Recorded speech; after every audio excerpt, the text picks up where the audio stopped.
My name is Emily. I'm 26 years old. And last Christmas, I watched my entire childhood flip in one sentence. For most of my life, I was the background noise in my own family. My mom could spend an hour talking about my brother's latest big plans and forget to ask me a single real question. I was the kid who did her homework alone at the kitchen table while everyone else cheered for him. I got used to being the invisible one until that night. We were sitting around the Christmas table, the usual scene, turkey, mashed potatoes, Christmas lights blinking in the window. My mom was leaning toward my brother, asking about his new business idea, laughing, promising she'd help however she could. I was there, too, quietly cutting my food like always. Then my brother looked at me with that little smirk he's had since we were kids and said, "So, are you still wasting your time on that worthless company of yours?" I didn't raise my voice. I didn't snap back. I just shrugged and said as casually as if I were talking about the weather, "Actually, I sold my company." The whole table went quiet. My brother laughed under his breath. "That worthless company? Sure. How much did you sell it for?" He even did the air quotes. I looked him in the eye and said, $150 million. His jaw literally dropped. My mom's face went white. The fork slipped from her hand and hit the plate. In that moment, every year she'd ignored me. Every time she made me feel small came crashing back on her instead of me. If you want to know how a daughter her own mother dismissed for years ended up dropping a $150 million bomb at Christmas dinner and what it cost my family after that night, stay with me until the end. I wasn't always the woman who could drop $150 million at a Christmas table and watch her mom turn pale. At 8 years old, I was just the quiet kid hiding in the kitchen doorway, clutching a chipped plastic cup while my brother's 13th birthday looked like a coronation. His name is Alex, 5 years older than me. And from the very beginning, he was the star of the family. That day, my mom, Karen, rolled out a brand new mountain bike into our backyard in the suburbs of Seattle. It gleamed in the sun. Neighbors clapped. Kids cheered. Someone yelled that Alex was going to go far in life. My mom hugged him so tight it looked like she was afraid someone might take him away, whispering how proud she was of him. I stood a few feet back in an old thrift store t-shirt, and no one even asked if I wanted to be in the pictures. For Alex's birthdays, there were balloons, outdoor parties, 3-layer cakes, and sometimes entire weekends built around him.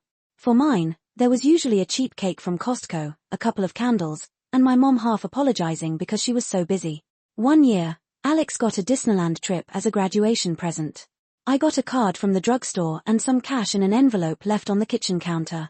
When Alex hit school age, my mom fought like crazy to get him into an expensive private school. He had crisp uniforms, brand new sneakers, soccer practice, piano lessons, summer camps that cost more than our car.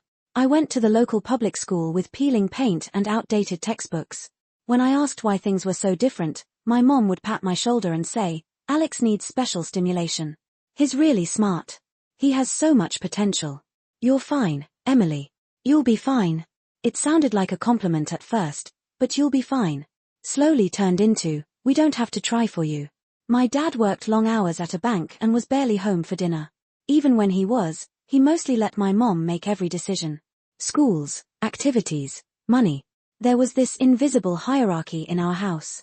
Alex at the center, my mom orbiting around him, my dad off on the sidelines, and me somewhere on the edge as long as I wasn't causing trouble. By 12 or 13, I stopped asking for things. I stopped asking why Alex got the new phone, the new laptop, the extra tutoring, and I didn't. I stopped running into the living room with my A+ tests because every time I did, my mom was on the phone with one of Alex's teachers or driving him to practice. If I needed extra books, she'd sigh and ask if I really needed them. For Alex, the answer was always yes. For me, it was always maybe later. So, I learned to do things myself. I started watching YouTube videos to teach myself how to cook basic meals because I didn't want to ask for takeout money. In middle school, I picked up a dishwashing shift at a nearby coffee shop, saving every tip in a jar in my closet. That jar eventually became my first used laptop. I began noticing every small slight and filed it away, not just to hurt about it, but like a list of reasons to never ever depend on them. At the dinner table, the conversation was always about Alex, his soccer game, his SAT scores, the colleges he might get into. I was there, but I was never the story. I was the extra chair. Somewhere in those years, something in me quietly shifted. I stopped trying to get my mom to see me and started planning a life that wouldn't require her to. I didn't know it yet, But all those nights being the invisible kid in the corner were doing something important. They were turning into fuel. Fuel for an idea, for a company, and eventually for that Christmas night when my mom would finally be forced to look straight at the daughter she'd spent decades ignoring. College was supposed to be my clean break, my chance to finally step out of the background. I got into the University of Washington in Seattle with a partial scholarship for computer science. When the email came in, I sat on the edge of my bed and read it 3 times just to make sure I wasn't imagining it. My mom glanced at the screen, smiled, and said, "That's great, honey," before asking if I could help her proofread an email to one of Alex's teachers. A week later, Alex got into Stanford and it was like the Super Bowl had come to our living room. There was a party, relatives over, champagne, a banner. My mom cried and told everyone her son was going to change the world. When I left for UW, she hugged me at the curb, said she was proud of me, and drove off because she was running late. When Alex left for Stanford, she flew down with him, helped decorate his dorm room, and posted a whole album of photos on Facebook. My move-in day was a couple of suitcases and a used comforter I'd bought with my own money. I lived in a cramped apartment near campus with 2 roommates, the kind of place where you could hear someone sneeze in the next building. My scholarship covered part of tuition, but not everything. To survive, I picked up a part-time job at a Starbucks a few blocks from campus. I'd wake up at 4:30 a.m., throw on my green apron, and spend the morning spelling people's names wrong on cups, then rush to algorithms or data structures lectures with coffee stains on my sleeves. Between classes, I'd sit in the library with my beat-up used laptop, watching free coding videos on YouTube and Coursera because the official textbooks were too expensive. While everyone else joined clubs and went to parties, I was learning how to build basic apps. I didn't feel sorry for myself. Honestly, it felt kind of good, like I was slowly building something that was mine. The idea that changed everything started in the most boring way possible. People complaining. My friends were constantly exhausted. They'd pull all-nighters, eat trash from vending machines, skip the gym for weeks, then crash and wonder why they felt like zombies. My roommate would say, "I wish something would just tell me when to get off my ass and drink water." One afternoon, sitting at a sticky cafe table between shifts, it hit me. What if there was one simple app that helped people keep track of the basics? What they ate, how they moved, how they slept, and actually nudged them to do better without being annoying or complicated. I started sketching screens in a cheap notebook, little graphs for sleep, color-coded bars for workouts, reminders that looked more like friendly texts than alarms. I called it Health Track, mostly because every other name I thought of sounded stupid and the domain for that one was still available. I'd come home from my night lab, make instant noodles, and code until 2 in the morning. The first version was rough, but it worked. You could log your meals, your workouts, your water, and see how your week looked. I gave it to a couple of friends and told them to be honest. They immediately tore it apart. "This button sucks. I forgot to log because there's no reminder. Why is this chart so ugly?" It stung, but I fixed everything they complained about. Little by little, more people started using it. A girl in my stats class told her boyfriend, who told his frat brothers, who told their entire group chat. Someone left a random positive review that made me cry in the bathroom at work. When Health Track made its first $500 from in-app ads, I stared at the dashboard for a full minute. It wasn't much, but it was more than my family had ever invested in me. I took that money and bought a slightly better used laptop so I could code faster. Around that time, Alex would call from Stanford talking about frat parties, networking events, how insane the tech scene was. My mom would gush about his business classes and all the doors that would open for him. One night, I tried to tell her about Health Track. I told her I had a little over 1,000 users, that people were actually using something I had built. She paused, said, "That's nice, sweetie," and then immediately launched into how Alex might get an internship at a big-name company because his professor liked him. I sat there with the phone to my ear, listening to her talk about my brother's hypothetical opportunities while my very real little app was quietly installing itself onto strangers' phones. It was like that over and over. Every time something went right, a class I aced, a new feature I shipped, a small bump in downloads, my mom either didn't ask or changed the subject to Alex. Eventually, I stopped bringing it up. I let her believe I was just doing some computer thing and getting by. Meanwhile, I kept grinding. I studied during my breaks at Starbucks, scribbled code on napkins, read documentation on my phone while waiting for the bus. I watched people in the campus gym checking their phones between sets, and imagined Health Track sitting on all of them. I wasn't thinking about revenge. I wasn't even thinking about money yet. I was just chasing this weird electric feeling I got every time someone said, "Hey, this actually helps me." I didn't know it then, but those late nights and ignored phone calls were the beginning of something way bigger than a college side project. Health Track was quietly growing roots, and so was I. And at some point, those roots were going to push straight through the floorboards of the little box my family had always kept me in. Graduating early wasn't part of some grand master plan. It was just what happened when you take extra credits every semester because you can't afford to stay in school longer than necessary. While my classmates were debating gap years and backpacking through Europe, I was signing a lease on a tiny office space in a grey building in Seattle's tech district. It had ugly carpet, flickering fluorescent lights, and a view of a parking lot. But to me, it felt like a kingdom.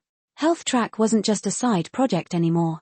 I filed the paperwork, incorporated the company, opened a business bank account, and moved my whole life into that small room with 2 mismatched desks and a second-hand couch I found on Craigslist.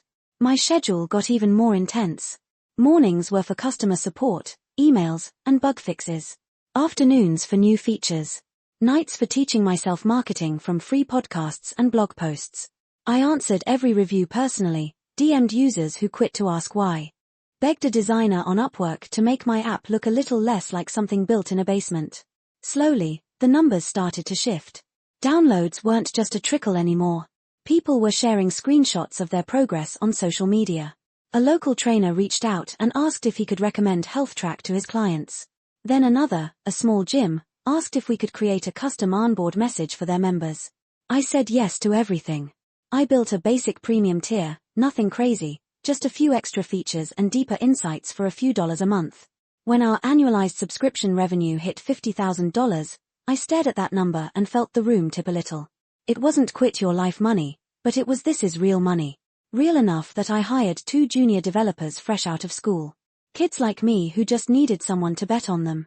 We cramped into that tiny office with laptops and cheap coffee, eating takeout and pushing updates every week. Somewhere in the middle of all this, Alex's big Stanford dream started cracking. His first startup, some kind of hyper-local delivery app, tanked. He burned through a $100,000 of my mom's money, shut it down, and moved back home. Karen called me crying about how hard the world was for her. Poor boy. How he just needed one good break. How she was worried about his confidence. She barely asked what I was doing. When she did, it was a vague. That app is still going okay, right?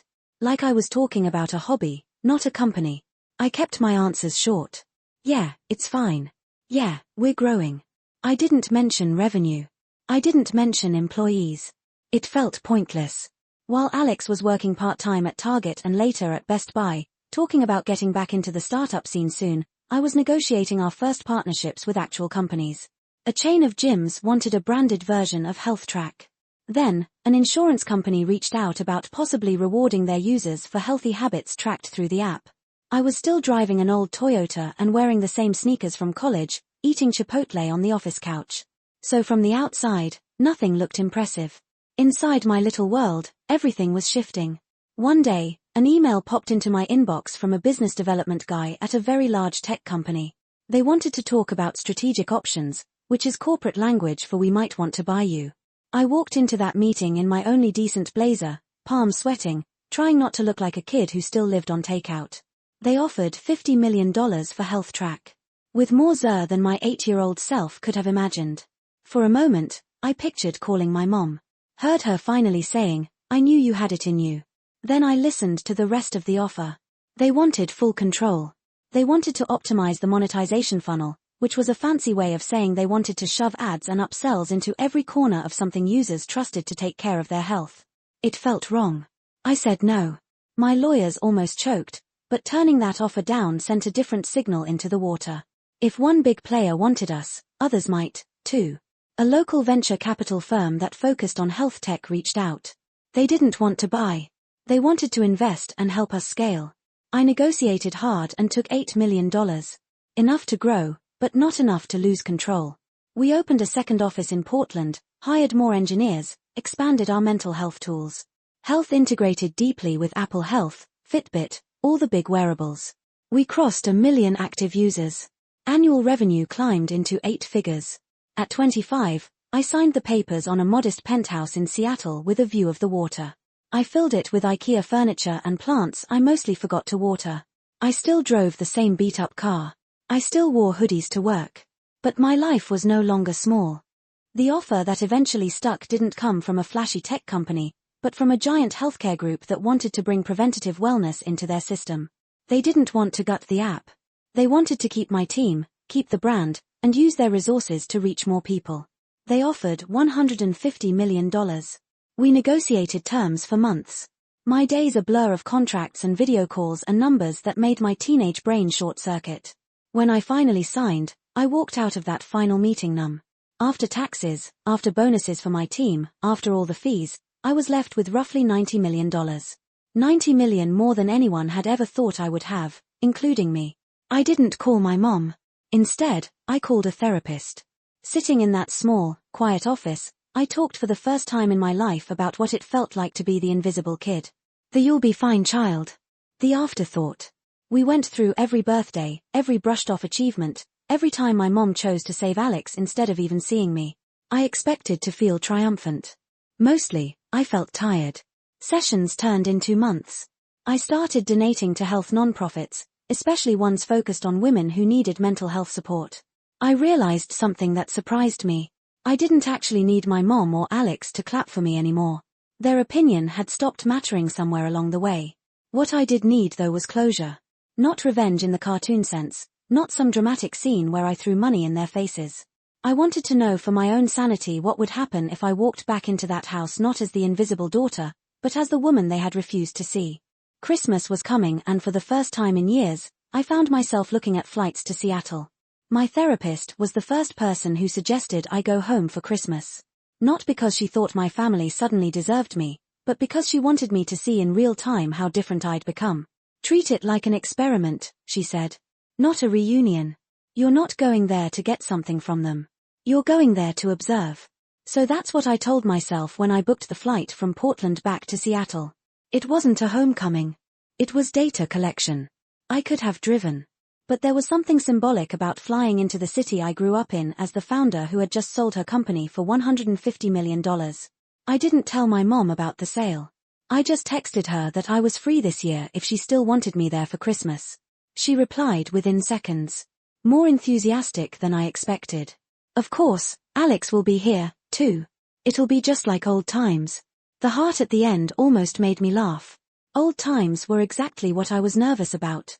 I booked a room at a hotel near the airport instead of staying at the house. That decision alone felt like drawing a line in thick black marker. 4 years, I'd slept on that sagging twin mattress in my childhood room. The one with the peeling posters and the bookshelf full of borrowed library books. This time, I wanted a door I could close that wasn't hers. On Christmas Eve, I landed in a grey Seattle afternoon. The clouds were heavy, the air wet and familiar. I checked into the hotel, dropped my suitcase, and just stood there for a minute looking at the clean, anonymous room. White sheets, neutral art, no history, no ghost of a younger me trying to be seen. The next day, I drove my rental car to my mom's house. The neighborhood looked smaller somehow. The same cracked sidewalks, the same pitiful little park at the end of the street. Her house still had the faded blue paint and the overwatered lawn. The only thing different was the plastic Christmas reindeer on the lawn, one of its antlers bent. My heart picked up as I walked up the front steps, but it wasn't fear. It was more like stage fright. The door opened before I could knock. My mom stood there in a flour-dusted apron, cheeks pink from the oven heat, the smell of roasting turkey rolling out behind her. For a split second, I saw the mom I used to chase after with drawings and test scores. Then the moment passed. She pulled me into a quick hug, more polite than anything. "Emily, you look so grown up," she said, stepping back to look at my coat, my shoes, my face, like she was evaluating a stranger's outfit. "How's work? Still doing your computer stuff?" "Yeah," I said, shrugging, "still doing my computer stuff." She nodded like that answered everything and immediately launched into an update about Alex. "He was doing so much better," she said. "He had this amazing new business idea and was really turning things around."